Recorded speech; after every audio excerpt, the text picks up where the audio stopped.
Shalom à tous, que l'Éternel Dieu vous bénisse, que l'Éternel Dieu vous garde. Nous voici de nouveau, ensemble, nous voici de nouveau là, sur le mot Mishpat. Nous sommes à la 27e vidéo sur le mot Mishpat et on n'a pas fini encore. Vous allez voir des choses merveilleuses. On va remettre ces quelques instants à l'Éternel, notre Dieu, notre Père, si vous voulez bien. Père très saint, nous te rendons grâce en le précieux nom de Yeshua, ton Fils bien-aimé. Merci. Merci pour tout ce que tu fais pour nous. Merci parce que tu nous as rachetés par le sang précieux de ton Fils bien-aimé, afin que nous puissions être à toi. Un même cœur avec Yeshua, afin de te servir, toi, le seul vrai Dieu, et celui que tu as envoyé. Aide-nous, mon Dieu, mon Père, à te faire plaisir. Nous voici, Seigneur, devant toi, corps, âme et esprit, afin que tu nous formes, tu nous façonnes sur la montagne de Sion à la gloire de ton saint nom. Aide-nous, mon Dieu, mon Père, à te faire plaisir, car nous voulons être à toi et rien qu'à toi, à la gloire de ton saint nom. Merci, Père. Merci, Yeshua. Merci, Esprit Saint. Amen. Que l'Éternel Dieu vous bénisse, que l'Éternel Dieu vous garde. Nous étions donc arrivés, désolé, je suis un petit peu en retard, je n'ai pas fait de vidéo au courant de la semaine, j'étais un peu débordé. Non, mais on continue, on reprend le flambeau. Donc nous étions arrivés donc ici à Proverbes chapitre 1 verset 3 où il est dit pour recevoir des leçons de bon sens, de justice, de jugement juste et de droiture. Donc nous arrivons dans les Proverbes et une fois qu'on a corrigé un certain nombre de mots, cela devient extrêmement intéressant. Ok. Donc, on rappelle juste la définition du mot jugement. Ok, je ne vais pas tout reprendre ce qu'on a déjà dit. Ok, je vais rappeler simplement deux, trois petites choses. Ok, notamment, ici, donc le psaume en fait 19, versets 7 à 11, je l'agrandis en fait encore pour que vous puissiez mieux voir. Psaume 19, versets 7 à 11 nous dit la Torah de l'Éternel est parfaite. Elle restaure l'âme.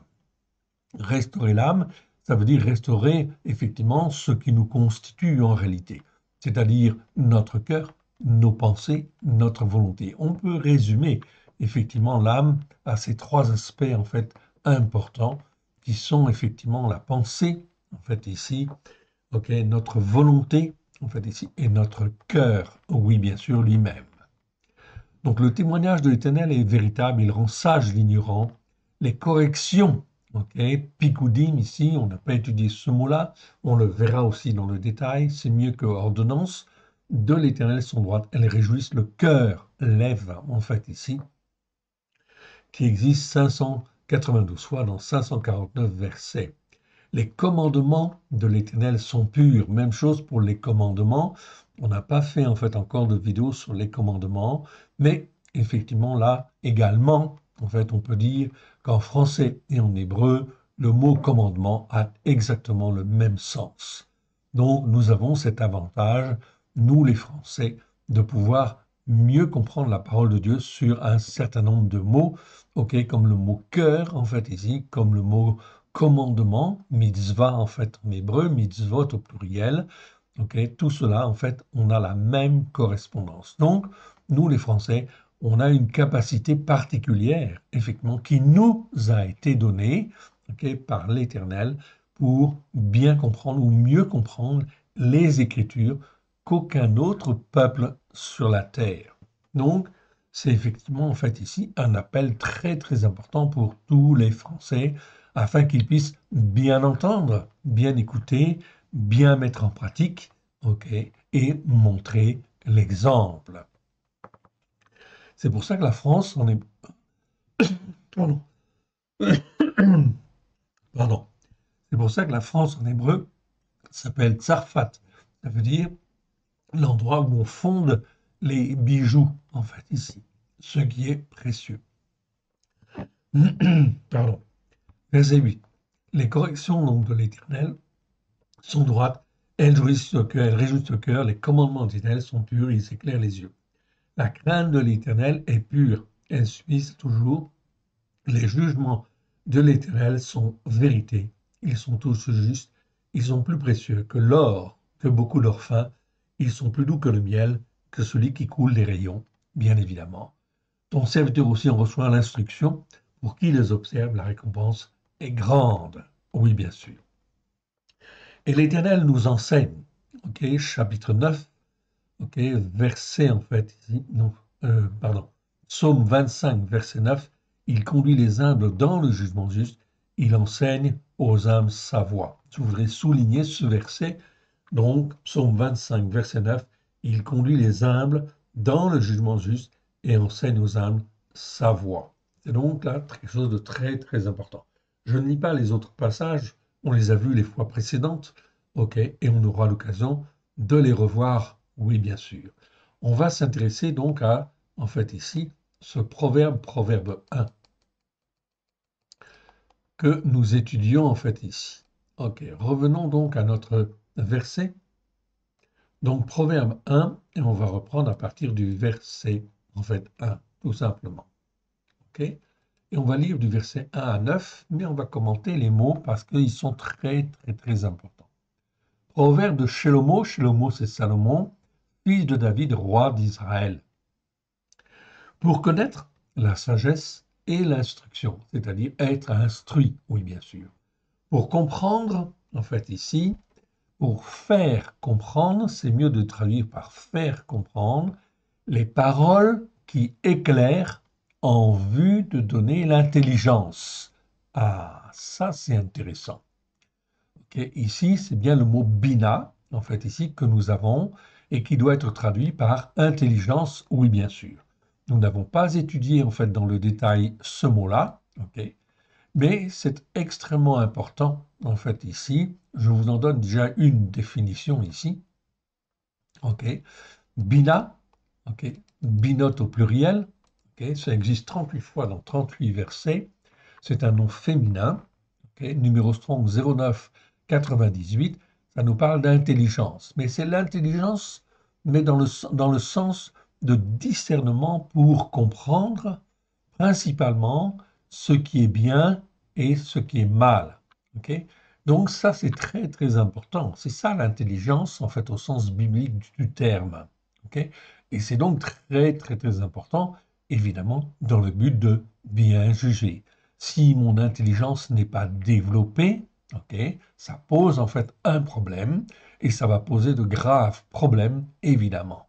Cette intelligence, elle nous vient de quoi? Elle nous vient de la parole de Dieu. Oui, bien sûr. De la parole qui est écrite, de la parole qui est prononcée. Mais on va voir ici quelque chose de très intéressant. Okay. Je vous montre en fait ici, donc dans le verset 2, pour connaître la sagesse et l'instruction, pour faire comprendre les paroles qui éclairent, okay, de l'intelligence, littéralement, ou en vue de donner l'intelligence. Parole qui éclaire. Ici, je vais m'arrêter en fait à ce mot-là. Ok. C'est le mot émer. Émer, en fait, ici, c'est un mot qu'on n'a pas étudié en fait encore, mais qu'on étudiera dans le détail, car il est très très mal traduit ou insuffisamment en fait traduit dans nos Bibles. Émer, en fait, ici, bon, je vais vous le montrer. Je l'agrandis en fait, bon, déjà. Émer est un mot très très très important. Ok. Souvent traduit simplement par parole, comme davar. Davar, c'est la parole de Dieu, c'est la parole qui est écrite, c'est la parole qui est dite, en fait ici, qui est prononcée. Bien. Ça, c'est la parole de Dieu, ça sert en fin de compte, okay, de base, en fait ici, c'est l'écriture en fait elle-même. Okay. Mais cette écriture-là, elle a besoin d'être expliquée, bien sûr, elle a besoin d'être complétée par, en fait, un certain nombre d'autres paroles qui sont, en fin de compte, okay, les émères. Émères que vous voyez là, qui existent 49 fois, en 47 versets, okay, numéro strong 0561. La première fois où on le trouve, c'est Genèse 49, verset 21, où on parle de Naphtali. Naphtali qui avait de très très bonnes paroles, ok, Amrim, Émer en fait au singulier, Amrim en fait au pluriel, Donc, ça veut dire en fait ici que Naphtali était capable d'expliquer la parole dans le but de faire éclater la lumière dans les cœurs qui savent écouter et qui veulent mettre en pratique. Donc, Émer, c'est pas simplement parole comme Davar. Davar, c'est la parole écrite ou la parole qui est prononcée. Émer, c'est la parole qui explique, qui en fait a pour but de faire jaillir la lumière dans les cœurs qui veulent bien écouter et qui veulent bien mettre en pratique. Voilà pourquoi ce mot-là est très très important. Donc on a émer, c'est le nom, et on a amor, en fait, c'est le verbe.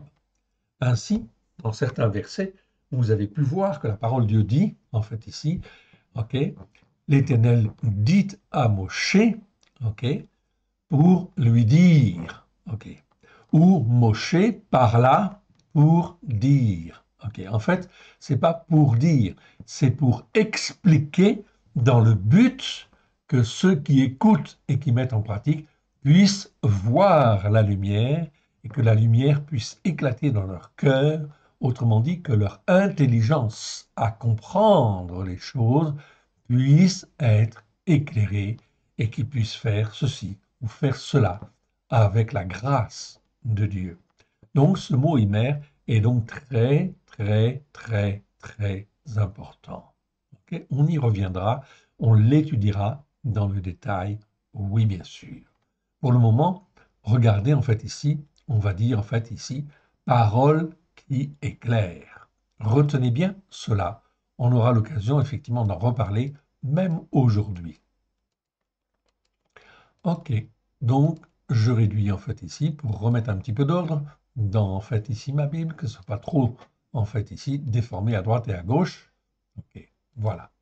Donc ici, si je dois retraduire ce verset, c'est mieux de dire pour connaître la sagesse et l'instruction, pour faire comprendre les paroles qui éclairent en vue de donner l'intelligence. Littéralement en hébreu, les paroles qui éclairent, ok, les paroles de l'intelligence. Mais en réalité, ça veut dire les paroles qui éclairent en vue de donner l'intelligence. Verset 3. Pour recevoir les leçons de bon sens, de justice, de jugement juste et de droiture. Donc on voit que le jugement juste, cela s'apprend, oui bien sûr, et cela s'apprend parce qu'on a un cœur humble et parce que l'on veut écouter en fait le Seigneur d'un d'un cœur sincère et profond et que l'on veut mettre en pratique. Sinon, l'intelligence ne vient pas en fait ici et en fait ici les cœurs au plus profond d'eux-mêmes ne sont pas formés, façonnés comme Dieu le voudrait. C'est Dieu qui sonde les cœurs, qui sonde les reins. Et là, on voit effectivement la puissance de l'Esprit de Dieu qui est là pour révéler au plus profond des cœurs, justement, ce qu'il en est, ce dont on a besoin. Mais le but de Dieu, dans tous les cas, c'est que la lumière puisse jaillir de nos cœurs. Si, du moins, nous marchons avec humilité, si nous marchons avec humilité dans, en fait ici, okay, les commandements de Dieu, bien sûr, dans la justice par la foi et selon un jugement juste. Verset 4. Pour donner au simple du discernement, au jeune homme de la connaissance et de la réflexion, ici, connaissance, c'est bien le mot da'at, c'est très bien, ok, que le sage écoute et il augmentera sa façon de voir les choses. Ici, c'est le mot l'écart, en fait ici, c'est bien sa façon de voir les choses et celui qui est intelligent acquérera de l'habileté. Oui, bien sûr. Donc ici, on parle de celui qui a de l'intelligence, c'est-à-dire la capacité, en fait ici, à comprendre, si je puis dire, acquérera de l'habileté. C'est Salomon qui le dit, hein? Et donc on voit bien effectivement ce qu'il en est. Et lui, en fait, il fut effectivement très, très, très sage, en fait, ici, parce qu'il avait compris tous ces processus, ou bien sûr, comment l'Éternel Dieu agissait au plus profond des cœurs, en fait, ici. Donc lui, il avait compris. Ça ne veut pas dire qu'il va rester fidèle toute sa vie. Oui, il va, malgré tout, se laisser corrompre à la fin de sa vie. Oui, bien sûr. Donc il faut être vigilant dans ce processus-là. Le maître des circonstances est toujours Dieu, qui sonde les cœurs et qui sonde les reins, et qui regarde si nous sommes toujours disposés à obéir et à nous soumettre à la parole, évidemment. Verset 6. Pour saisir le sens d'un proverbe ou d'une énigme, des paroles des sages et de leurs sentences, la crainte de l'Éternel est le commencement de la connaissance. Ok, je retrouve le mot connaissance ici, da'at, très bien, et cela commence par la crainte de l'Éternel. Donc une crainte, non pas qui est une crainte comme une terreur, une frayeur, c'est le mot yir'a en fait ici, donc c'est la crainte respectueuse et honorable de l'Éternel Dieu, qui est toujours celui qui doit régner, en fait ici, dans nos cœurs, dans nos vies, en permanence. Voilà pourquoi cela suppose que chacun de nous, nous acquérons effectivement une certaine discipline, oui bien sûr, pour rester dans l'obéissance et la soumission. La crainte de l'Éternel est le commencement de la connaissance. Les insensés méprisent la sagesse, ici c'est bien Rorma la sagesse, et l'instruction, ici l'instruction c'est Moussa, oui. Moussa c'est l'instruction ou c'est les leçons en fait ici, ok, ça c'est pas mal. Écoute verset 8, mon fils, l'instruction de ton père, oui. Donc là c'est le mot Moussa, on l'étudiera aussi dans le détail, il existe 50 fois dans 50 versets. L'instruction de ton père et ne rejette pas l'enseignement de la Torah de ta mère, car c'est souvent la mère qui enseigne en fait les enfants, oui bien sûr, sous l'autorité en fin de compte de papa, oui bien sûr, mais en fait ici, ou du père, évidemment, mais l'enseignement, c'est en fait la maman qui l'enseigne en fait aux enfants la plupart du temps, oui bien sûr. Verset 9. Car c'est une couronne de grâce pour ta tête et une parure pour ton cou. D'où l'importance, évidemment, d'avoir une meilleure traduction, effectivement, de la Torah, évidemment, qui soit au plus proche de l'hébreu, avec grâce et vérité, afin d'être bien enseigné comme il convient. Donc, car c'est une couronne de grâce pour ta tête et une parure pour ton cou, en fait, ici. Donc je n'en lis pas plus en fait ici pour le moment dans en fait ici ce chapitre ici. Ok, vous pourrez effectivement donc vous-même continuer si vous le voulez. Ok, en voyant un peu plus cette traduction. Ok. Alors je reviens en fait ici et on continue et on arrive en fin de compte au chapitre 2 en fait ici des Proverbes si ma mémoire est bonne. Très intéressant. Chapitre 2 des Proverbes. Donc ici, on va rester un petit moment quand même sur ce en fait, chapitre 2, car il est très, très, très intéressant. Alors, on va reprendre déjà, ok, versets 1 à 9. Et on a le mot jugement au verset 8 et au verset 9. Donc, on va reprendre à partir du verset 1. Mon fils, si tu reçois la parole, mais ici, ce n'est pas n'importe quelle parole, ce n'est pas d'avar. C'est le mot émer dont je vous ai parlé tout à l'heure. Ok. Le mot émer, ok. Nous en avons la définition en fait ici. Okay. Je vous le montre, comme ça vous le verrez. Mais on l'étudiera dans le détail, bien sûr. Ok. J'agrandis en fait encore un peu pour que vous puissiez en fait ici mieux voir. Ok. Émer Amarim. Ok. Donc cette définition, elle sera dans en fait la Torah que l'on va éditer, les 5 premiers livres que l'on va bientôt éditer en fait ici. Donc on termine en fait un lexique en fait ici dans lequel il y aura la définition de tous ces mots-là. Ils seront effectivement mentionnés dans le détail. Ok. Et vous aurez donc une Torah avec une partie française, une partie hébreu, les 5 premiers livres et un certain nombre d'explications effectivement en fait en bas. Très intéressant. Et ce sera en fait une Torah corrigé au plus près, en fin de compte, de l'hébreu, avec grâce et vérité, au travers de Yeshua Mashiach. Le mot émer, amarim au pluriel, existe 49 fois dans 47 versets. Vous le voyez en fait écrit ici en fin de compte, ok, écrit en fin de compte comme ceci, donc en fait émer en fait au singulier, amarim en fait au pluriel, ok, c'est un nom masculin. Numéro Strong 05 761. Ok, donc ce mot, ok, c'est pas comme davar. Davar, c'est aussi traduit par parole. Émer, c'est aussi souvent traduit par parole ou dire, en fait, ici. Ok, ou les dire. Émer amarim, ok, c'est toujours en fait une parole. Ok, la définition, je vous la montre en fait ici. Vous la voyez.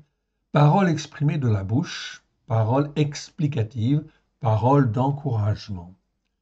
Okay. Selon les racines hébraïques anciennes, c'est une parole exprimée dans le but d'apporter la lumière, de répandre au dehors la lumière, d'expliquer, de faire comprendre. Par extension, ce peut être déclarer sa pensée, sa volonté, parler dans le but d'aider, de guider, etc. Mais, en fait, ici, dans certains cas, okay, on le voit, pour, en fin de compte, les personnes qui ne veulent pas écouter, ces paroles, en fait, ici, peuvent être, en fait, ici, en fait, sous l'influence de Bélial. Et ce peut être alors, ok, selon le contexte, une ou des paroles qui éclairent, mais dans le mauvais sens, dans un sens, dans le but d'égarer, comme la parole de la prostituée. C'est donc très très important. Ce mot émer, c'est bien une parole qui explique, qui éclaire, mais dans le bon sens, si tu as un cœur pour écouter et mettre en pratique, ou en fait ici, qui va en fin de compte t'entraîner, en fait parce que tu as le cœur endurci. C'est donc très important cette parole, en fait ici. Donc il faut faire attention à ce qu'on fait devant l'Éternel Dieu, oui bien sûr. Et c'est l'Éternel Dieu qui juge par son esprit le cœur des uns et le cœur des autres. On revient en fin de compte au début de ce chapitre. Ok. Proverbe 2. Je descends un petit peu. Ok. Et on continue en fin de compte de lire. Mon fils, si tu reçois les explications de la parole, donc le mot imer, on peut dire en fait ici les explications de la parole. Okay. Si tu gardes avec toi mes commandements, rien à dire sur le mot commandement, c'est bon. Si tu rends ton oreille attentive à la sagesse, si tu inclines ton cœur à la compréhension, Tevuna ici, c'est bien de traduire en fait ici Tevuna par en fait ici compréhension. On n'a pas fait de vidéo encore sur ce mot-là, cela viendra, oui bien sûr, mais c'est très important. Tevuna, c'est la compréhension. Okay. La compréhension ou la capacité à comprendre les choses en fait ici, ok, très important en fait ici. On a une correspondance effectivement. Ok, attendez, je corrige en fait ici. Voilà. Ok, compréhension Tevuna. Ok, parfait. Alors ici, j'ai fait une erreur, donc je recorrige. Voilà, très bien. En grec, en fait, ici, nous avons étudié ce mot-là, par contre, okay, c'est le mot dianoia. Dianoia, vous l'avez en fait ici, qui apparaît à l'écran, c'est la capacité en fait à comprendre les choses. Ok, c'est très très important. Ce mot grec, ok, est traduit très souvent par pensée, et très mal traduit dans nos Bibles, le Nouveau Testament. Et effectivement, nous avons corrigé en fin de compte cela. Et voilà pourquoi, en fin de compte, dans en fait ici, la Torah accomplie, nous avons corrigé tous ces mots-là, évidemment, afin d'avoir une meilleure compréhension des Écritures. Donc ça s'appelle la Torah accomplie, ça existe sur notre site, ok, www.alécoleyeshua.com. Vous pouvez en fait le recommander en toute sécurité, c'est une très bonne chose. Donc là, on a le mot dianoia. Dianoia, c'est la capacité à comprendre ou la capacité à réfléchir, plus exactement. Ok, très important. Donc ici, Tavuna, eh bien, c'est l'équivalent, en fait, ici. Car l'Éternel Dieu est le même, hier, aujourd'hui et demain. Donc ce qu'il exprime hier, en fait, ici, en hébreu, en araméen, Ok? C'est exactement en fait la même chose qu'il explique au travers de Yeshua, mais avec grâce et vérité, oui bien sûr. Mais la parole de Dieu est la même, hier, aujourd'hui et demain. Voilà pourquoi on devrait avoir beaucoup plus de correspondance, en fait, entre ce que les nations appellent l'Ancien Testament et le Nouveau Testament. Or, je ne sais pas si vous avez remarqué, mais en fin de compte, lorsque vous lisez l'Ancien Testament et le Nouveau Testament, on a presque l'impression que c'est deux livres, en fait, séparés, et qu'effectivement, il y a une compréhension différente entre les deux. On n'utilise pas les mêmes mots, en fait, ici. Et effectivement, c'est dû en fin de compte aussi à l'égarement, en fait, à l'aveuglement des uns et des autres qui sont en fin de compte sur telle colline spirituelle ou telle montagne spirituelle. Ils ne sont pas sur la montagne de Sion, ok, sur la montagne de la vérité, où là on essaie de comprendre en fait les choses, ok, telles que l'Éternel Dieu a voulu nous le transmettre au travers de Yeshua Mashiach pour monter sur la montagne de la sainteté. Alors, verset 2, si tu rends ton oreille attentive à la sagesse, si tu inclines ton cœur à la compréhension, oui, si tu cherches l'intelligence, ici, c'est le mot intelligence, c'est le mot bina, c'est pas la sagesse dans la Bible seconde, c'est traduit par la sagesse, mais non, c'est pas la sagesse en fait ici. Petit f ici, nous voyons ici, c'est le mot bina, ok? Et bina, c'est l'intelligence qu'on a vu tout à l'heure. Donc, il ne faut pas changer, en fait, ici, la traduction, oui, bien sûr. Rorma, c'est la sagesse. Bina, c'est l'intelligence. Donc, il faut corriger, en fin de compte, ici, le sens de ces mots, oui, bien sûr. OK? Donc, ici, si tu cherches l'intelligence, c'est-à-dire la capacité à discerner ce qui est bien de ce qui est mal, si tu élèves ta voix vers la compréhension, et oui, donc là c'est Tevuna, oui bien sûr. Ok. Si tu la recherches comme l'argent, si tu la poursuis comme un trésor, alors tu comprendras la crainte de l'Éternel et tu trouveras la connaissance d'Élohim. Donc là c'est bien Da'at, oui bien sûr, c'est-à-dire la vraie connaissance qui en fin de compte est très saine, oui bien sûr, devant l'Éternel. C'est cette connaissance-là dont on avait besoin. Ce n'est pas la connaissance qui se trouve être sur la montagne catholique ou la montagne protestante ou les montagnes en fait évangéliques, en fait ceci ou cela, etc. ou n'importe quelle autre montagne spirituelle. Ce qui nous intéresse, c'est la connaissance que l'Éternel Dieu veut nous donner au travers de son Fils Yeshua, son Fils bien-aimé, afin que nous puissions monter sur la montagne de Sion. Car l'Éternel donne la sagesse, Rorma, là on est d'accord.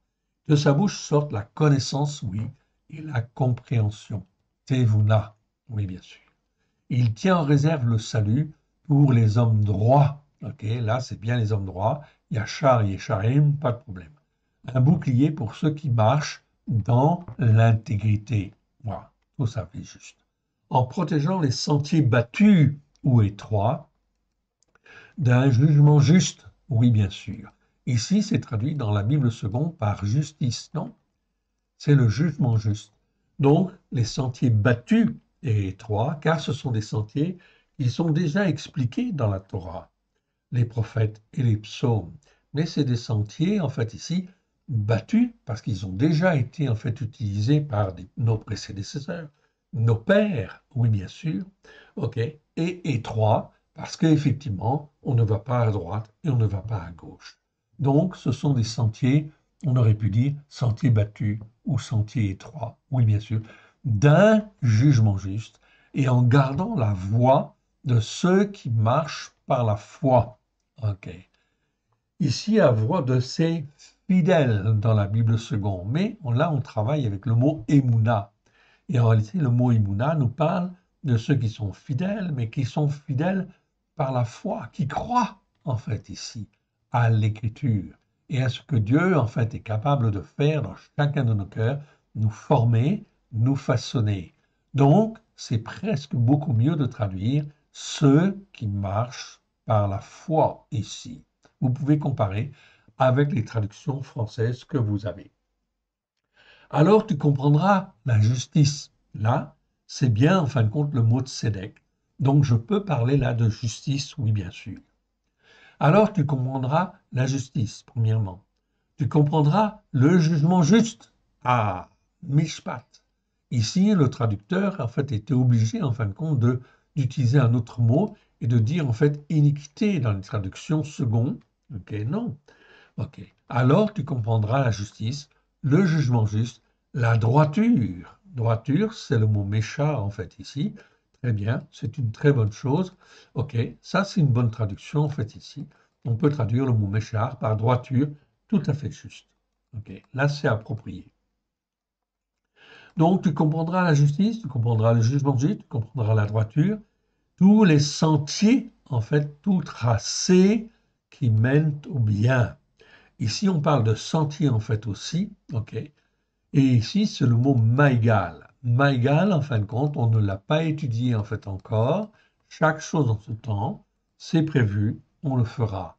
Magal, ça nous parle de voie, ça nous parle de route, de sentier. Mais des sentiers qui normalement sont élevés, qui en fin de compte, ok, sont des sentiers tout tracés, en fait, on peut dire. C'est mieux de dire tout tracé, ok, qui mènent au bien. Oui, bien sûr, ok. Car magal peut être utilisé dans un sens négatif, en fait, aussi, où tu es sur une voie, un sentier tout tracé, mais qui va vers le mal, en fait, aussi. Donc, attention, en fin de compte, à ça. Tout dépend de ce que tu as dans ton cœur. Comment tu, en fait, ici, réagis avec ton cœur devant l'Éternel Dieu. D'où l'importance de nettoyer, bien sûr, son cœur et de nettoyer son cœur au plus profond de soi-même, en fait, ici. C'est donc là quelque chose de très important. Même chose pour le mot cœur. Ok, il y a le mot lève qui veut dire cœur et le mot lévave qui est aussi traduit par cœur en fin de compte dans nos traductions. Ok, malheureusement, il y a une différence. Lève, c'est le cœur, le centre de l'homme, de tout ce qui en fait se passe au fond de lui-même, qui génère les pensées, qui génère la volonté, qui génère le courage, qui génère beaucoup de choses. Et il y a le lévave, c'est le cœur au plus profond de lui-même. Ok, donc en hébreu, on fait la distinction. Quand tu es devant Dieu, au plus profond de ton cœur, est-ce que tu es sincère? Or, l'Éternel Dieu ne sonde pas simplement le cœur, il sonde aussi les profondeurs, en fin de compte, de chacun des cœurs. Et oui, c'est pour ça qu'en fin de compte, l'intelligence ne vient que pour ceux qui, en fait, ici, cherchent vraiment à nettoyer leur cœur au plus profond d'eux-mêmes. Ok. Donc on continue en fait ici, verset 9. Ok. Alors tu comprendras la justice, le jugement juste, la droiture, tous les sentiers, tout tracé qui mènent au bien. Mais on va continuer finalement, en fait ici, dans ce proverbe 2, car c'est trop intéressant, vous allez le voir. Car la sagesse viendra dans ton cœur. Voilà. Car la sagesse viendra dans ton cœur et la connaissance fera les délices de ton âme. La réflexion veillera sur toi, la compréhension te gardera pour te livrer, pour te délivrer de la voie du mal, de l'homme qui tient des discours pervers, de ceux qui abandonnent les sentiers de la droiture afin de marcher dans les voies des ténèbres. Qui trouvent de la jouissance à faire le mal, qui mettent leur plaisir dans la perversité, qui suivent des sentiers détournés en fait ici, qui vont sur des voies qui s'écartent de façon tortueuse, ok, pour te délivrer de la femme hostile, ou en fait ici de la femme, quand on dit hostile, c'est hostile à Dieu, oui bien sûr, ok, c'est pas forcément hostile dans le sens en fait ici guerrier ou méchant, non, c'est hostile, c'est celui qui ne veut pas croire ou ne veut pas écouter la parole de Dieu. En fait ici, il peut devenir un étranger hostile. Dans ce cas-là, le Seigneur dit, ok, tu ne dois jamais inviter chez toi quelqu'un qui est hostile en fait à Dieu, qui refuse la parole de Dieu et tu ne fais jamais alliance avec lui, et tu ne fais jamais le sabbat ni les fêtes de l'Éternel avec cet homme-là, ou cette femme-là, évidemment. Donc verset 16, pour te délivrer de la femme étrangère hostile, de l'inconnu qui par les paroles exprimées de sa bouche, ici, les paroles en fait exprimées de sa bouche, c'est quoi? C'est le même mot qu'on a vu tout à l'heure, c'est le mot émer, c'est-à-dire la parole qui est claire, mais qui est claire en fait ici, non pas dans un bon sens, mais qui est claire dans un mauvais sens.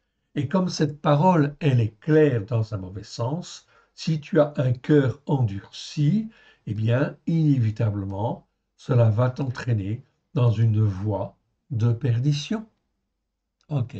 Qui par les paroles exprimées de sa bouche, trompe parfaitement, en fait, ici. Donc, trompe, on rajoute, en fait, ici, l'adverbe parfaitement, car le verbe, en fait, ici utilisé, montre que c'est un accompli, c'est-à-dire, c'est quelque chose qui va se faire d'une manière certaine. Pour quelqu'un qui a le cœur endurci, inévitablement. Verset 17. Qui abandonne l'ami de sa jeunesse, qui oublie l'alliance de son Elohim.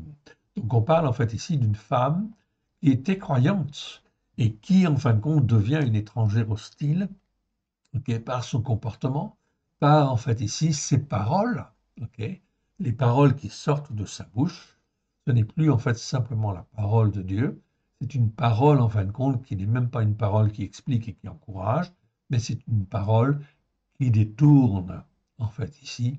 Donc dans ce cas-là, c'est une parole dangereuse, extrêmement dangereuse, qui abandonne l'ami de sa jeunesse et qui oublie l'alliance de son Elohim, car sa maison penche vers la mort et son sentier tout tracé, ok, et qui conduit en fait ici à la mort, chez les morts, qui conduit chez les morts.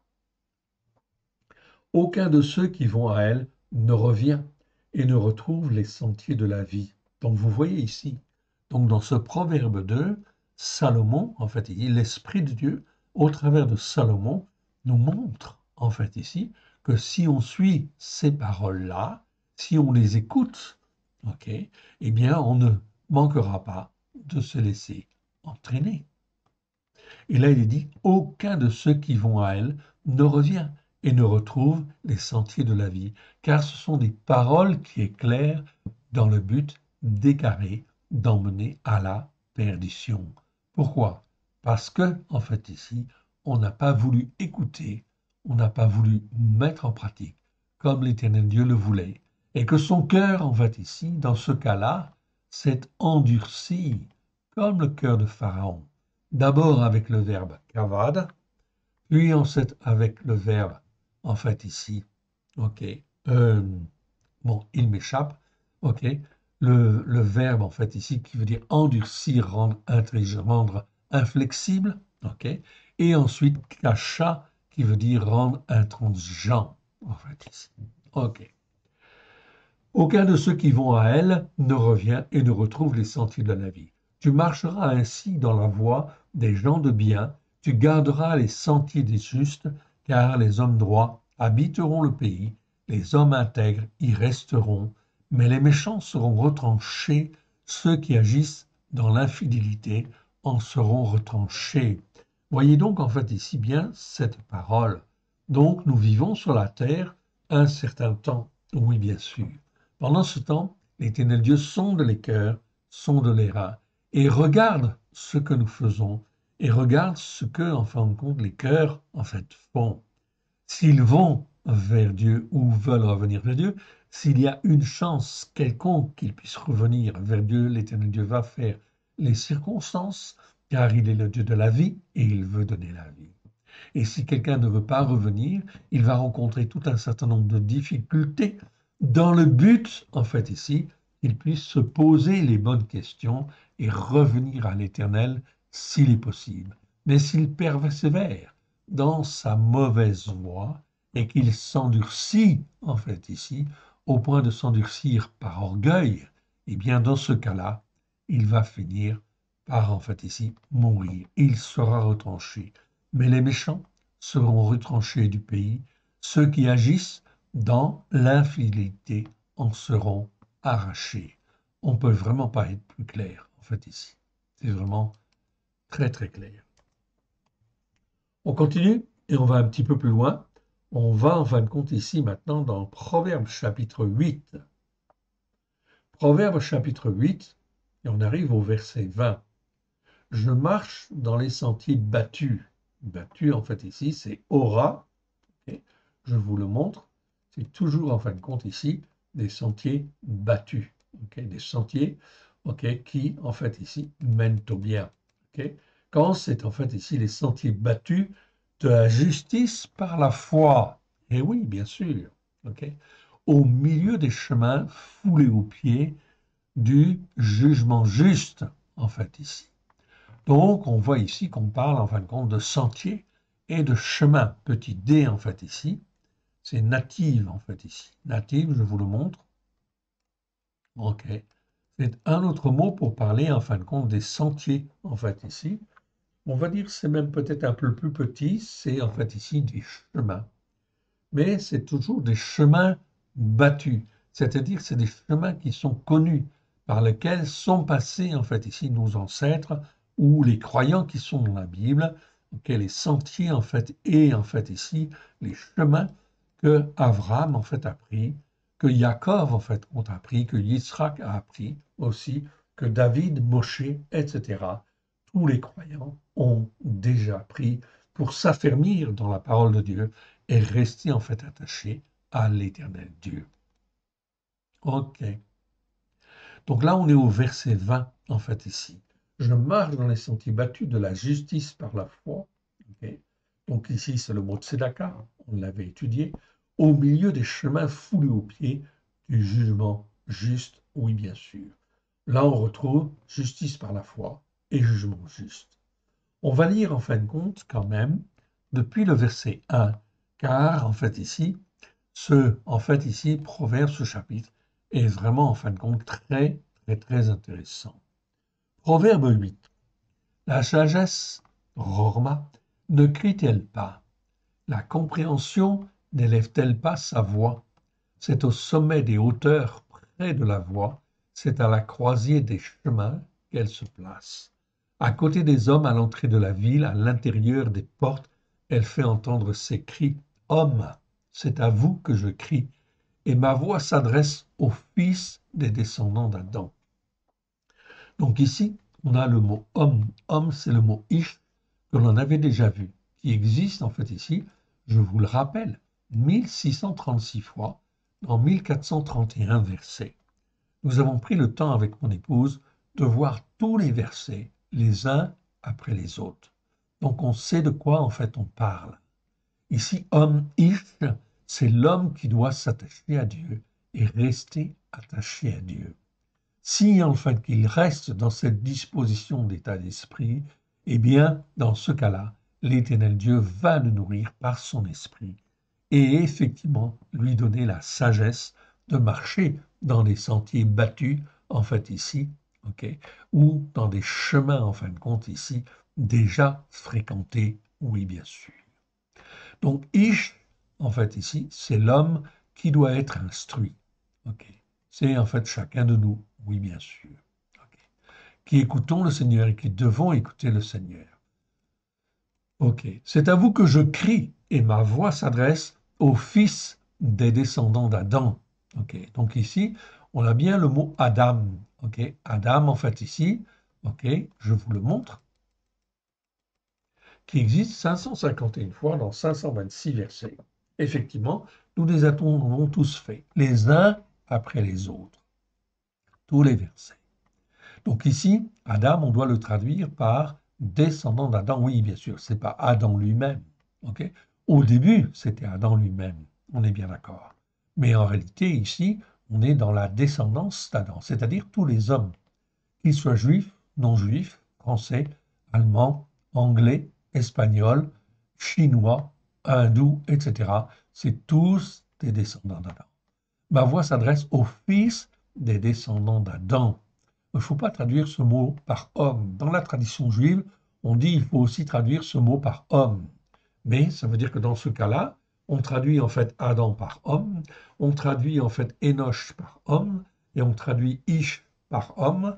Résultat des courses, en fait ici, on ne sait plus la distinction. Or, si l'Esprit Saint a jugé utile de mettre différents mots pour décrire l'état de l'homme, l'état spirituel de l'homme, ça veut dire qu'il faut en tenir compte. Alors nous avons repris tous ces versets. Et effectivement, dans la Torah que nous allons étudier et éditer, eh bien, vous aurez ces différences. Oui, bien sûr. Donc ici, encore un peu de temps. Ok, il nous faut un peu de temps et un peu de moyens, effectivement, et nous arriverons effectivement à la sortir, effectivement, par la grâce de Dieu.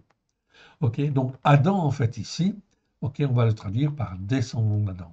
Et le Seigneur ici s'adresse à tous les descendants d'Adam, non pas seulement en fait aux Juifs, non pas seulement à ceux qui sont uniquement des Ish, non, ou aux hommes mortels, à tous les descendants d'Adam, quelle que soit leur situation. Ma voix s'adresse aux fils des descendants d'Adam, car l'Éternel Dieu veut que les hommes, que les descendants d'Adam, sortent de leur condition, en fait, ici, le descendant d'Adam, ne deviennent pas seulement des Enoch, mais deviennent des Ish, okay, c'est-à-dire des hommes qui s'attachent à Dieu, qui restent chez Dieu, ou en fait aussi devenir éventuellement des Geber, quatrième catégorie, c'est-à-dire des hommes forts, des hommes façonnés à la gloire de Dieu. Hommes, c'est à vous que je crie, ma voix s'adresse aux fils des descendants d'Adam. Stupide. Comprenez ou apprenez, en fait, ici. Okay, mais c'est mieux de dire comprendre. Comprenez avec discernement, insensé. Apprenez, en fait, ici, avec le cœur. Eh oui, tout se passe avec le cœur. Ce n'est pas avec l'intelligence ici. C'est le mot lève qui existe. Donc, dans le verset, il faut corriger, en fait, ici. Okay? Apprenez avec le cœur. Écoutez, car j'ai de grandes choses à dire, et mes lèvres s'ouvrent pour enseigner ce qui est droit. Car ma bouche proclame la vérité, et mes lèvres ont en horreur le mensonge. Toutes les paroles exprimées de ma bouche. OK. Et là, en fin de compte, les paroles exprimées de ma bouche sont justes, elles n'ont rien de faux ni de détourné. Voilà ce que dit Salomon, ce que l'Esprit de Dieu dit au travers de la bouche de Salomon. Les paroles exprimées, c'est-à-dire que ce n'est pas la parole d'Avar ici, c'est la parole émère. C'est la parole, en fin de compte, qui est exprimée dans le but de faire éclater la lumière dans les cœurs de ceux qui veulent écouter. Donc toutes les paroles exprimées ici, okay, de ma bouche, sont justes, elles n'ont rien de faux ni de détourné. Toutes sont claires pour celui qui est intelligent. Et oui, donc qui n'est plus dans l'aveuglement en fait ici, okay, parce qu'il est aveuglé par telle doctrine ou telle autre doctrine. L'Éternel Dieu ouvre notre intelligence, oui bien sûr.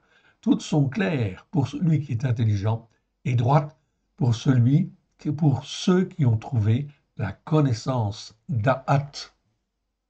Ici, c'est la connaissance que Dieu donne. Ce n'est pas la science. La science, c'est en fait ici des connaissances au sens général du terme. Non, ce n'est pas ça qui nous intéresse.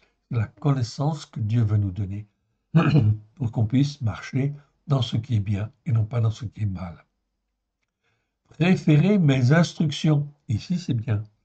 Préférez mes instructions, Moussa, à l'argent et la connaissance à l'or le plus précieux. Car la sagesse vaut mieux que les perles, elle a plus de valeur que tous les objets de prix. Moi, la sagesse, j'ai pour demeure le discernement. OK. Ici, OK, le discernement. Je possède la connaissance et la réflexion. Donc, vous voyez ici, quand on parle de discernement et de réflexion, cela, en fin de compte, a un rapport avec le jugement juste. Oui, bien sûr. Est-ce que je peux avoir un jugement juste si je n'ai pas le discernement, en fait, que Dieu veut me donner? Si je n'ai pas, en fait, la connaissance pour de la réflexion, oui, bien sûr, ça va poser problème. Donc, on approfondira ces mots-là, oui, bien sûr. Verset 13, la crainte de l'Éternel, c'est la haine du mal. OK, la haine du mal. Donc, cela veut dire que je dois apprendre au travers de la parole de Dieu d'avoir en fait, ici, qui me décrit, qui me dit ce qui est bien et ce qui est mal, eh bien, dans ce cas-là, je dois apprendre à séparer ce qui est bien de ce qui est mal. Oui, bien sûr. La crainte de l'Éternel est la haine du mal. L'arrogance et l'orgueil, la voie du mal. L'arrogance et l'orgueil, la voie du mal. La bouche perverse, voilà ce que je hais. Le conseil et le succès m'appartiennent. Je suis l'intelligence. La force est à moi. Ok. Qui est-ce qui parle? Bien sûr, c'est l'Esprit de Dieu derrière. Et c'est en réalité Yeshua qui parle, qui est la sagesse de Dieu, qui parle par la bouche, en fin de compte, de Salomon. Le conseil et le succès m'appartiennent. Je suis l'intelligence. La force est à moi. Par moi, les rois règnent et les princes ordonnent ce qui est juste. Par moi gouvernent les chefs, les grands ou les juges de la terre. J'aime ceux qui m'aiment et ceux qui me cherchent me trouvent.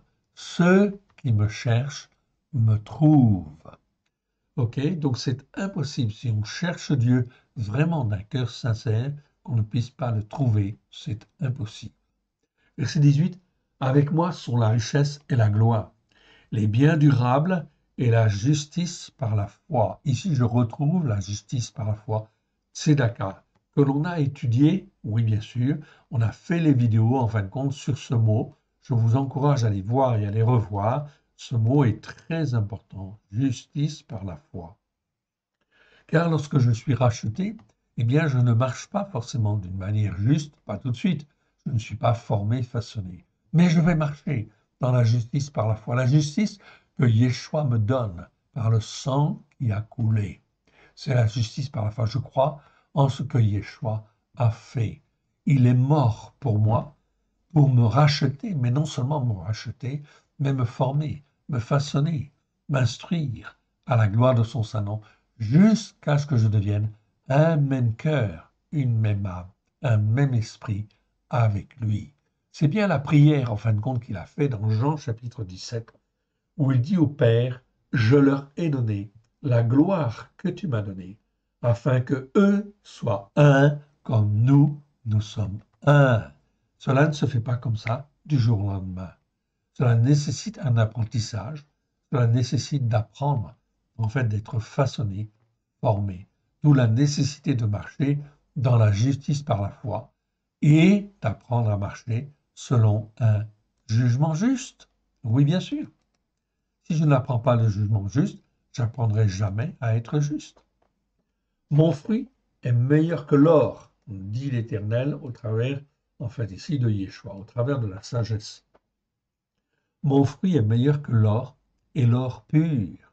Mon produit est préférable à l'argent, à de l'argent. Je marche dans les sentiers battus, donc des sentiers qui existent déjà, de la justice par la foi, au milieu des chemins foulés aux pieds du jugement juste. Je peux dire en fin de compte ici, des chemins foulés aux pieds du jugement juste. Donc je vais apprendre à marcher comme en fait ici, David a marché, Yeshua a marché, les disciples en fait ont marché au premier siècle. Pour donner des biens à ceux qui m'aiment et pour remplir leur trésor. Donc la bénédiction, bien sûr, elle est là. L'Éternel m'a créé au début de sa voie et avant ses œuvres les plus anciennes. Donc là, de qui parle-t-on? Bien sûr, de Yeshua, qui était en fait là, avant que l'Éternel, en fait ici, ne crée la terre et les cieux. Verset 29, il est la sagesse même de Dieu. Verset 24, verset 23. J'ai été établi depuis l'éternité, dès les commencements, avant l'origine de la terre. Je fus enfanté quand il n'y avait point d'abîme, point de source chargée d'eau, avant que les montagnes soient affermies, avant que les collines n'existent, je fus enfanté. Il n'avait encore fait ni la terre, l'Éternel Dieu n'avait pas encore fait la terre, ni les campagnes, ni le premier atome de la poussière de la terre. Il était là. Lorsqu'il disposa les cieux, j'étais là. Yeshua était là. Oui, bien évidemment.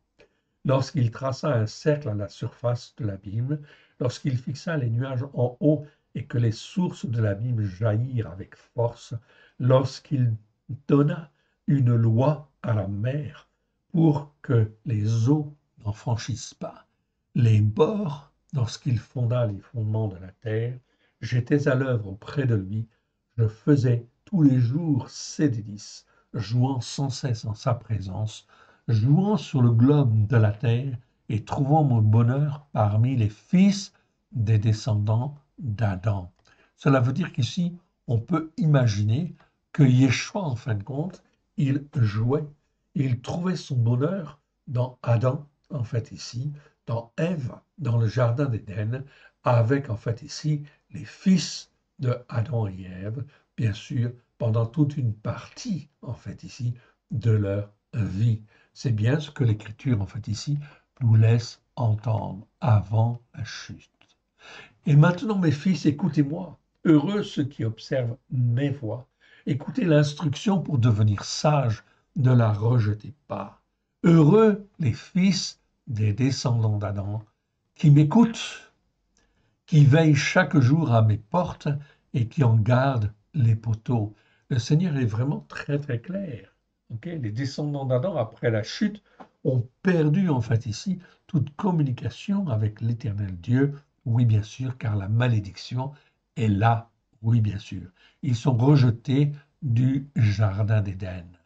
Mais au travers de Yeshua, avec grâce et vérité, nous avons en fait ici la capacité potentielle de revenir en fait ici dans les jardins de Dieu, oui bien sûr, dans les sentiers battus en fait ici de l'Éternel ou dans les sentiers foulés, chemins foulés aux pieds en fait ici par nos pères, si nous écoutons du plus profond de notre cœur et que nous nettoyons le plus profond de notre cœur à la gloire de l'Éternel.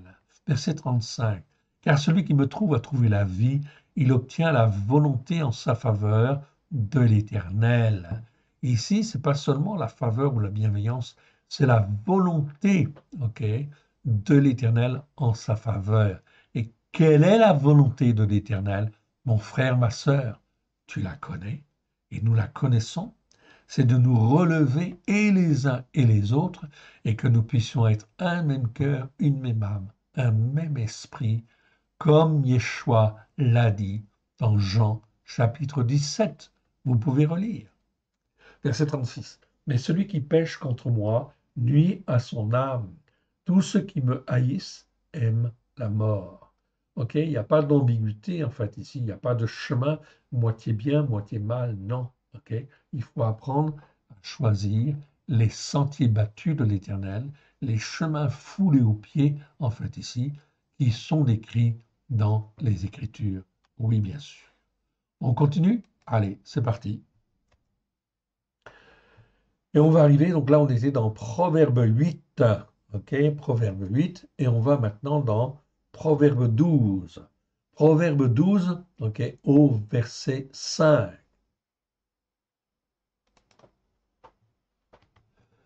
Les pensées des justes, ok, ne sont que jugements justes. Les conseils d'orientation des méchants ne sont que fraude, en fait, ici. Ou le conseil des méchants, on pourrait dire. Okay, mais ces conseils d'orientation des méchants ne sont que fraude ou supercherie. Ok. Donc ici, c'est très important ces deux versets. Ok. On pourrait reprendre en fait aussi un peu plus tôt en fait ici, mais ça revient en fait strictement au même.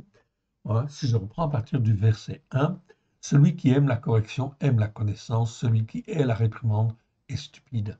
L'homme ish de bien obtient la volonté de l'Éternel en sa faveur, toujours. Ok. C'est pas seulement les bienfaits ou la faveur de Dieu, non, c'est la volonté de l'Éternel en sa faveur, la volonté de l'Éternel de nous former, façonner, afin que nous soyons des hommes et des femmes debout. C'est la volonté de l'Éternel. C'est pas seulement la bienveillance, ok, ou la faveur de l'Éternel pour nous donner, en fait, ici, dire des bienfaits sur la terre. Non, la volonté de Dieu, c'est de nous former, de nous façonner, que nous ne restions pas dans l'état spirituel de pauvreté en fait spirituelle dans laquelle nous sommes, bien évidemment. Mais l'Éternel condamne celui qui est plein de malice. Le descendant d'Adam ne s'affermit pas par la méchanceté, mais la racine des justes ne sera point ébranlée. Une femme vertueuse est la couronne de son mari, mais celle qui fait honte est comme la carie dans ses os. Les pensées des justes ne sont que jugement juste. Donc ici, ok, on dit que c'est pas seulement équité, c'est jugement juste pour montrer l'exemple. Les conseils d'orientation des méchants ne sont que fraude.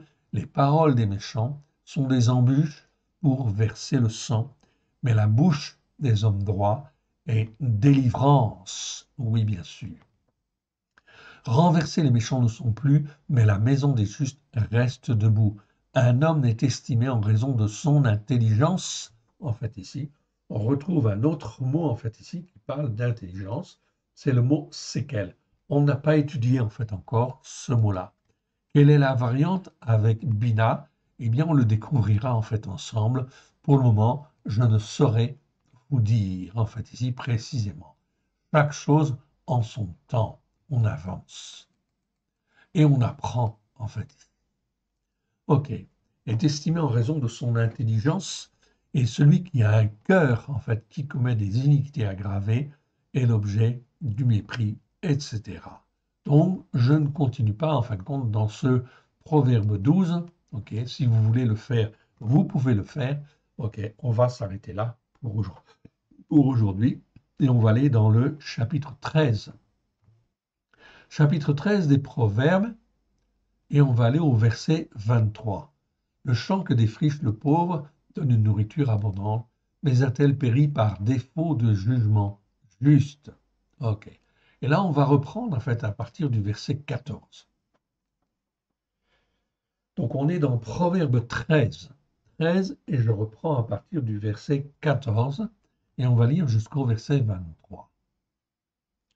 Donc c'est un rappel très très important. L'enseignement de la Torah du sage est une source de vie pour détourner des pièges de la mort. Voilà pourquoi l'Éternel Dieu veut nous former, nous façonner, et les uns et les autres, afin que justement, en fait ici, nous soyons en fait une source de vie pour détourner les uns les autres, justement, des pièges de la mort. Une raison saine a pour fruit la grâce, mais la voie des perfides est rude. Tout homme prudent agit avec connaissance, mais l'insensé fait étalage de folie. Un envoyé méchant tombe dans le malheur, mais un messager qui marche par la foi. Ok. Là aussi, en fait, on reverra en fait ici ces mots-là. On ne les a pas étudiés en fait encore, car vous avez remarqué en fait ici que dans les traductions que nous avons, ok, on nous demande de marcher par la foi. Oui, bien sûr. Et c'est effectivement l'Écriture qui nous le dit par en fait la puissance de l'Esprit, nous le comprenons très bien. Mais combien de fois vous avez le mot foi dans nos traductions? Ok, regardez, c'est absolument affolant en fait ici. Voilà une parole qui parle de foi en fait ici, et en fait, eh bien, on trouve très peu de fois le mot foi, effectivement.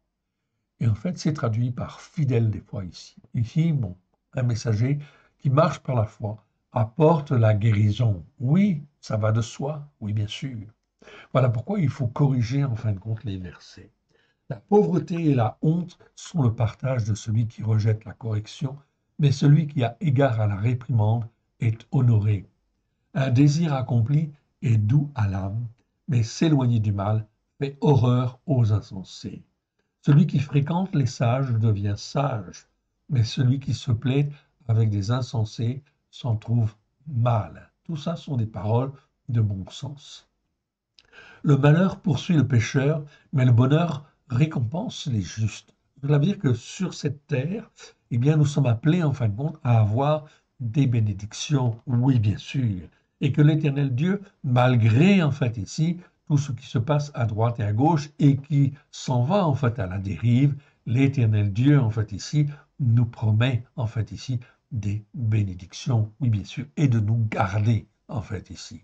Non seulement de nous garder, mais que nous puissions être ses témoins dans les temps difficiles qui viennent. Un désir accompli est doux à l'âme, mais s'éloigner du mal fait horreur aux insensés. Verset 20, celui qui fréquente les sages devient sage, mais celui qui se plaît avec les insensés s'en trouve mal. Le malheur poursuit le pécheur, mais le bonheur récompense les justes. L'homme de bien a pour héritier les enfants de ses enfants, mais les richesses de celui qui pêche sont réservées pour le juste. Le champ que défriche le pauvre donne une nourriture abondante, mais un tel périt par défaut de jugement juste. Eh oui, donc manquer de jugement, en fait ici, de bon jugement, de jugement juste, ça pose en fait problème devant le Seigneur. Voilà pourquoi il faut apprendre à avoir un jugement juste.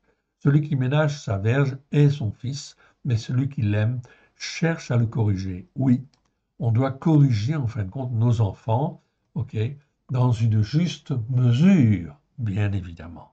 Ok. Le but n'est pas de les martyriser, non, mais il faut enseigner, en fait ici, la parole de Dieu, comme Abraham l'enseignait à ses fils.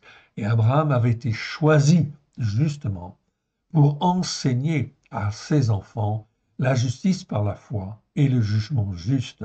Vous pouvez revoir le chapitre 19, en fait, ici, de la Genèse. L'Éternel Dieu a spécialement choisi Abraham pour cela. Abraham, c'est le premier, en fin de compte, qui reçoit la bénédiction. C'est le Père sur la terre qui reçoit toutes les bénédictions. Abraham, Yitzhak, Jacob, ce sont nos pères dans la foi. Que je sois juif ou non juif, je dois les considérer comme mes pères dans la foi. Car l'Éternel Dieu, au travers du Yeshua, nous rachète afin de nous faire rentrer dans l'alliance qu'il fit avec Abraham, Yitzhak et Jacob.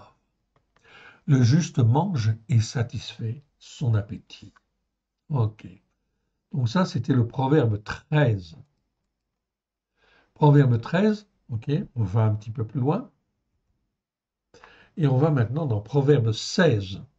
16, verset 8. Ok.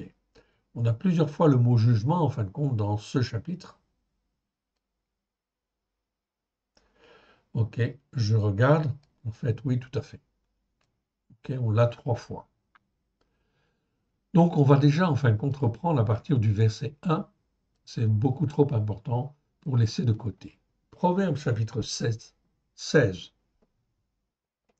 Donc, on a le mot jugement au verset 8, au verset 10, au verset 11. Okay, et au verset, en fin de compte, ici, 33. Donc, ce chapitre 16 est très, très intéressant et très important. Nous l'avons corrigé, okay, pour une bonne partie, en fait, ici, des mots. Donc, on va pouvoir, en fin de compte, le lire et s'approprier, bien sûr, en fait, ici, ce qui nous est donné. Les projets que forme le cœur dépendent du descendant d'Adam, mais la réponse que donne la bouche vient de l'Éternel. Ah, très intéressant. Toutes les voies de l'homme, de l'Ish, sont pures à ses yeux, mais celui qui pèse les esprits, c'est l'Éternel. Recommande à l'Éternel tes œuvres et tes pensées. Ici, on a bien le mot marachava, c'est bien le mot pensée. Je vous le montre à titre indicatif. Marachava, 56 fois dans 52 versets. Nous n'avons pas fait encore les études dans le détail sur ce mot-là. Mais ici, marachava, c'est bien, en fin de compte, les mots pensés, en fait, ici. Et c'est très important, ce mot-là. Il faudra qu'on l'étudie, on le verra dans le détail. C'est très, très, très, très, très, très important. OK. Je le réduis, en fait, ici. Recommande à l'Éternel tes œuvres et tes pensées seront fermement établies. L'Éternel a tout fait pour un but, même le méchant, pour le jour du malheur. Et oui, c'est donc terrible, même en fait ici le méchant pour les temps qui viennent. Ok, l'Éternel en fait ici l'a prévu effectivement pour le jour du malheur. Il est maître de toutes ces choses. Voilà pourquoi nous devons apprendre à être de plus en plus attachés à l'Éternel afin d'avoir un jugement juste devant lui. Donc l'Éternel a tout fait pour un but, même le méchant, pour le jour du malheur. Tout cœur hautain est en abomination à l'Éternel, certes, il ne restera pas impuni. Donc tous les cœurs hautains, en fait ici, qui méprisent la parole, Ok. Je prends un exemple très simple chez les croyants, en fait, ici. Exemple que j'ai déjà cité.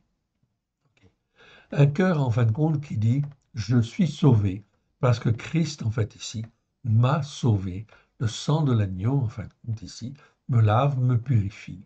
Et je n'ai plus besoin d'écouter la Torah, de la mettre en pratique. Ceci était des choses anciennes. Mon frère, ma sœur, de quoi parle-t-on en fait là? Eh bien, en fin de compte, selon les Écritures, on s'aperçoit qu'ici, eh bien, on a un cœur hautain, un cœur qui méprise la Torah, qui méprise en fait les fêtes de l'Éternel, qui méprise en fin de compte, ok, ce que Yeshua fait avec grâce et vérité. N'oublions pas, Yeshua était auprès de l'Éternel avant que le monde ne soit. Il était la sagesse même. Et si l'Éternel, en fin de compte, ok, est venu sur la terre au travers de Yeshua, c'était pour apprendre en fait aux hommes à écouter en fait la Torah, les enseignements de la Torah, avec grâce et vérité. Donc tous ceux qui effectivement ne sont pas effectivement ici dans l'humilité pour reconnaître que la Torah est la vérité, ça pose problème dans les temps qui viennent. Et ça pose pas un petit problème, ça pose en fait un grave problème. Cela veut dire que toutes les églises, toutes les collines et toutes les montagnes spirituelles qui se sont élevées par la main de l'homme, mais en dehors de la montagne de Sion, eh bien, ce sont des montagnes orgueilleuses quelque part, hautaines, qui ont déformé l'écriture et qui se sont appropriées en fait les vérités de Dieu pour les déformer. Alors, il y a des jugements pour cela, oui. Et donc, cela va secouer, oui, vraiment très grave. Voilà pourquoi les églises se ferment. Et voilà pourquoi, en fin de compte, l'enseignement est de moins en moins, en fait, intéressant, en fin de compte, dans les églises, où, en fait, le peuple se meurt petit à petit. Pourquoi? Parce qu'il y a une pauvreté, en fait, ici, de l'enseignement qui s'installe, tout simplement, à cause de la désobéissance, à cause, en fin de compte, de la perte de l'endurcissement des cœurs. Tout cœur hautain est en abomination à l'Éternel, certes, il ne restera pas impuni. Par la bonté et la vérité, on expie l'iniquité, et par la crainte de l'Éternel, on se détourne du mal. Quand l'Éternel approuve les voies d'un homme, il dispose favorablement à son égard même ses ennemis. Voilà donc en fait ici un Ish. Il s'attache à Dieu et reste en fait attaché à Dieu, eh bien en fin de compte, ok, même son ennemi, en fait ici, l'Éternel Dieu, en fait ici, promet, en fait ici, qu'il disposera le cœur, en fait, favorablement, ok, à son égard, même ses ennemis. C'est donc là quelque chose de très important, fondamental. Mieux vaut peu avec la justice par la foi que de grands revenus avec un manque de jugement juste. On retrouve ici justice par la foi et jugement juste, oui bien sûr. Verset 9. Le cœur d'un descendant d'Adam médite sa voie, mais c'est l'Éternel qui dirige ses pas, toujours. Est-ce que le descendant d'Adam est maître de sa vie? Non, absolument pas. L'Écriture, en fin de compte, est très très claire là-dessus, en fait, ici. Le cœur d'un descendant d'Adam médite sa voie, mais c'est l'Éternel qui dirige ses pas.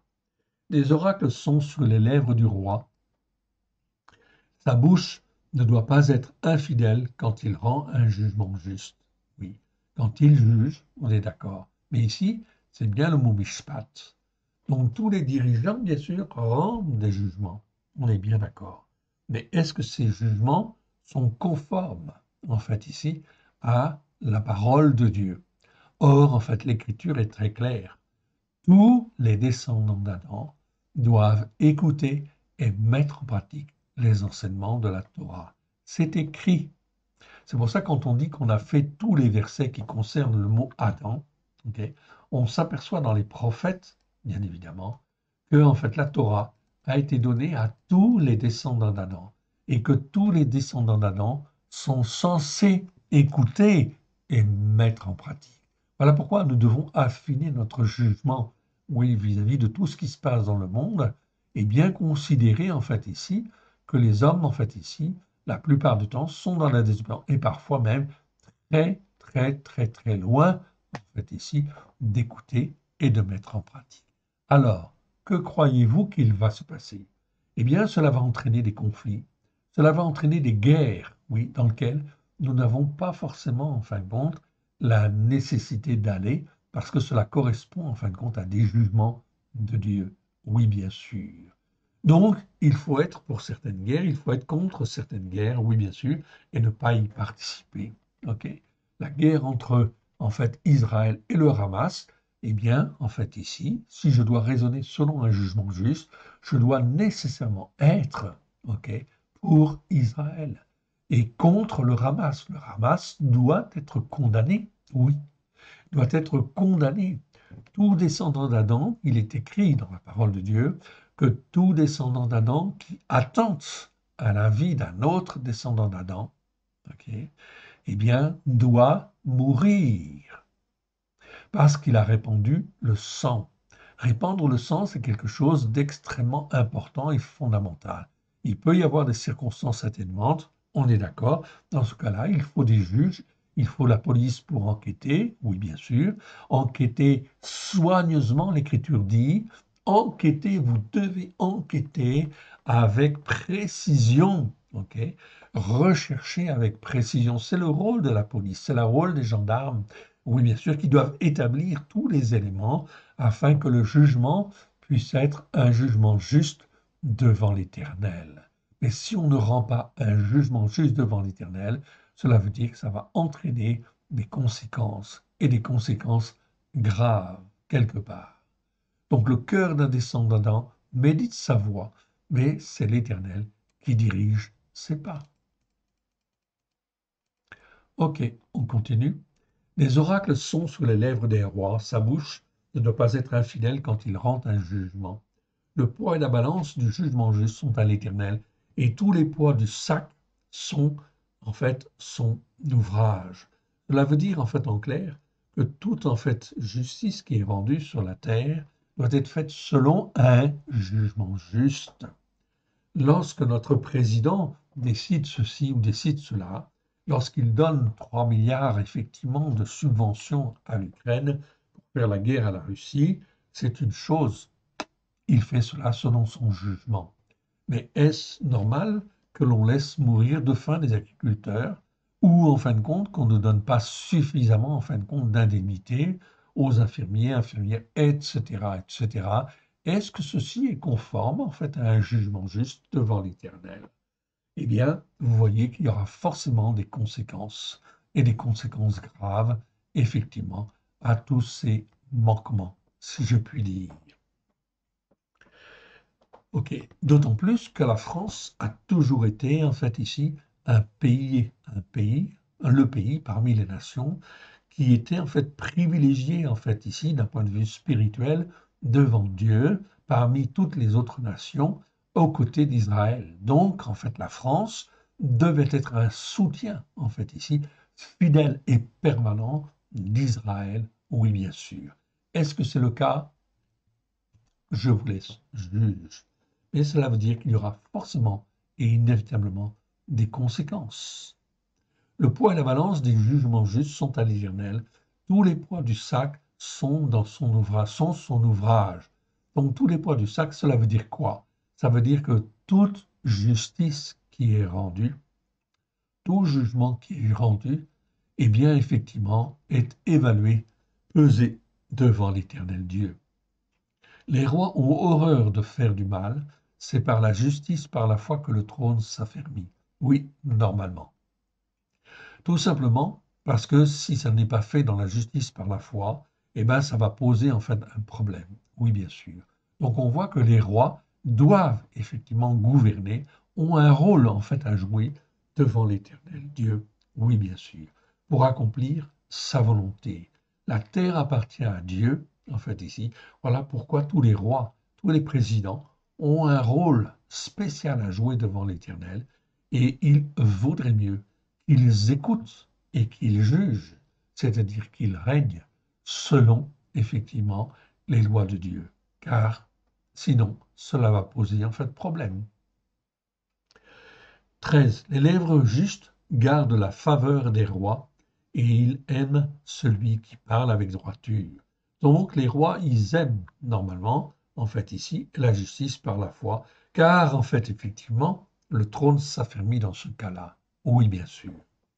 Et on peut dire même qu'au fond de leur cœur, tous les rois de la terre, ou presque tous les rois de la terre, eh bien au plus profond d'eux-mêmes, ok, ils savent, ok, par l'Esprit de Dieu, ils savent qu'il faut aller dans ce sens-là, mais ils n'y vont pas forcément. Leur cœur est, en fait ici, parfois même très, très, très endurci, pour leur malheur. Les lèvres justes gagnent la faveur des rois, ils aiment celui qui parle avec droiture. La fureur du roi est un messager de mort, et un homme sage doit l'apaiser. La lumière du visage du roi qui donne la vie. La lumière du visage du roi donne la vie. Et sa faveur, en fait ici, est comme une pluie, en fait, du printemps. Oh oui, bien sûr. C'est pareil, en fin de compte, avec Dieu. Les principes, en fait, ici, de régner sont toujours, toujours les mêmes. Donc, lorsque l'Éternel Dieu, qui a créé le ciel et la terre, donne à un tel d'être roi, d'être président, il lui donne, en fait, une partie de son pouvoir. Il délègue une partie de son pouvoir sur, en fait, ici, la population qui est sur le pays. Donc, il a des comptes à rendre. Combien acquérir la sagesse vaut mieux que l'or? Combien acquérir l'intelligence est préférable à l'argent?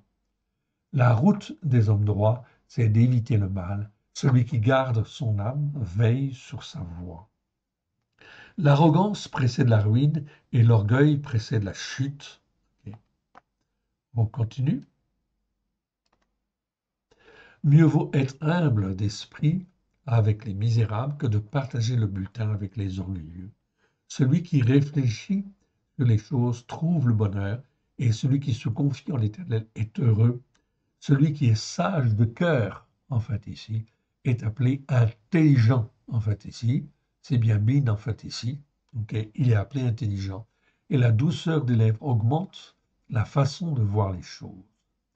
La sagesse est une source de vie pour celui qui la possède, et le châtiment des insensés, c'est leur folie.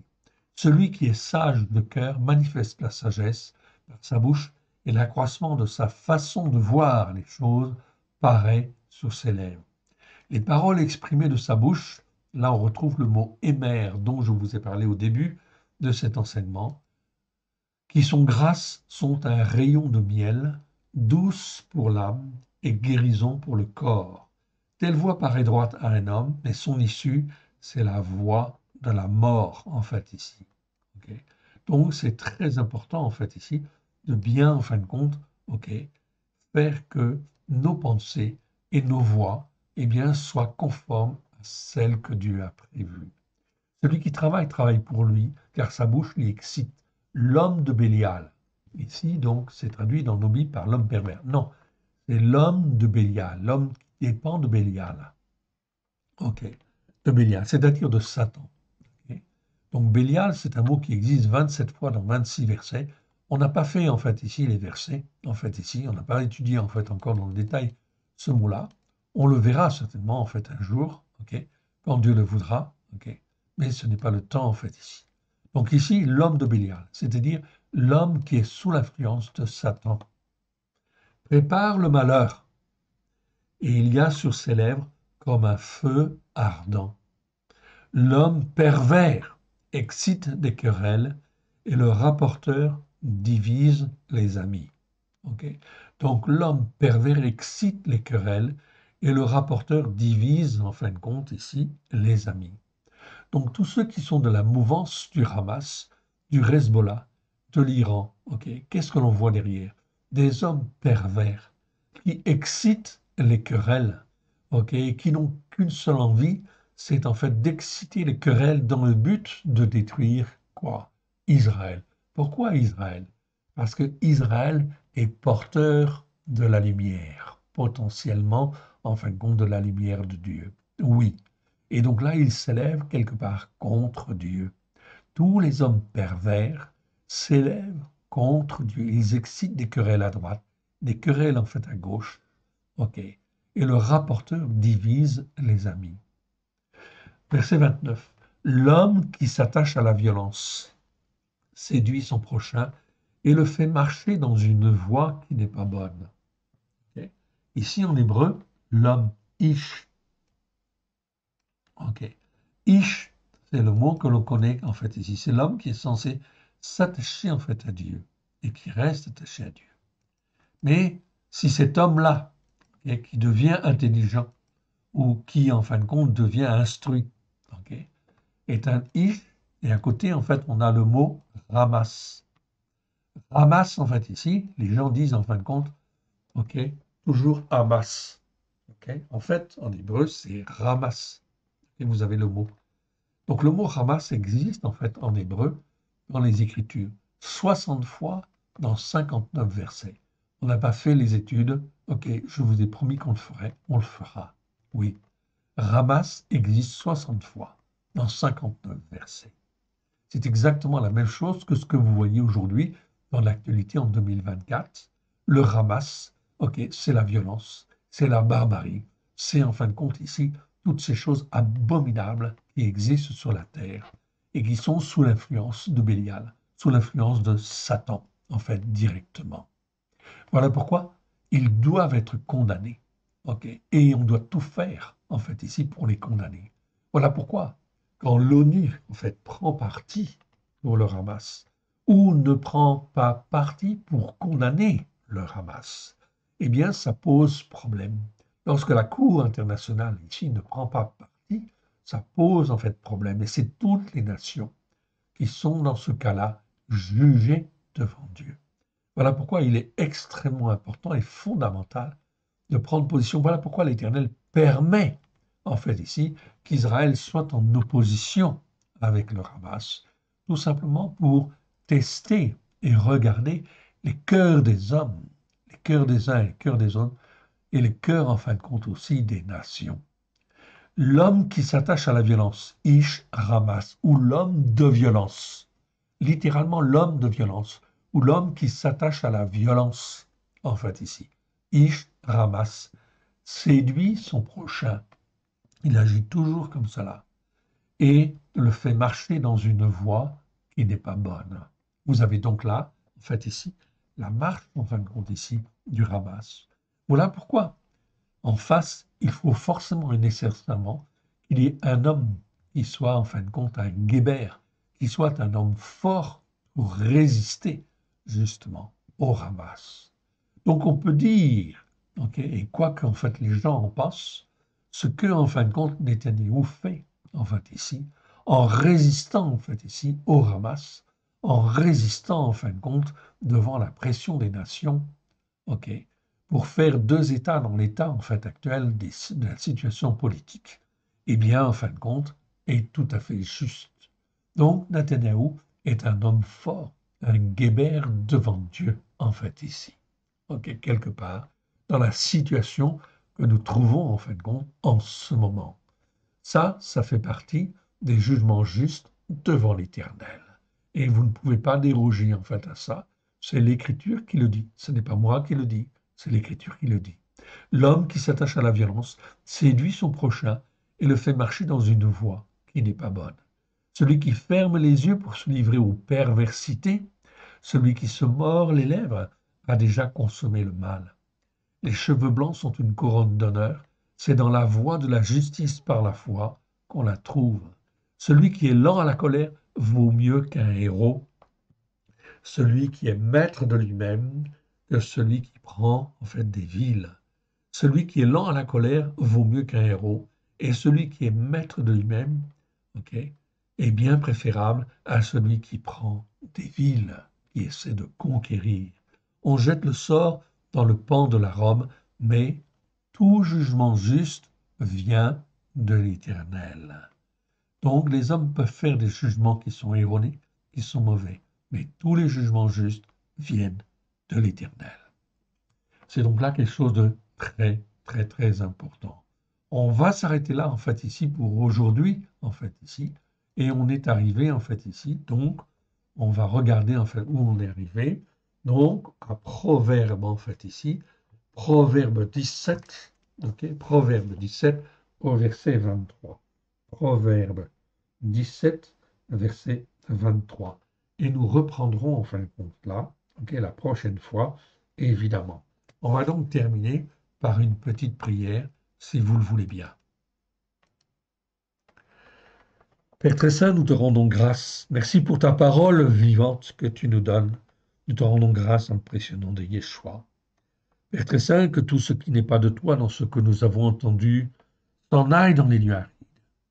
Que ce qui est de toi, soit oint de grâce et de vérité, au travers de Yeshua Mashiach, ton Fils bien-aimé, et que cela puisse trouver dans chacun de nos cœurs un terrain favorable, afin d'y produire des racines, y être fermement planté, et puisse s'élever par ta grâce, et porter les fruits que toi tu veux, afin que nous puissions être les hommes et les femmes que toi tu veux, afin que nous puissions être ton serviteur, ta servante, là où tu le veux, comme tu le veux, à la gloire de ton saint nom. Parle, Seigneur, ton serviteur, ta servante, écoute. Amen. Que l'Éternel Dieu vous bénisse, que l'Éternel Dieu vous garde. Shalom à tous. À très bientôt. Amen.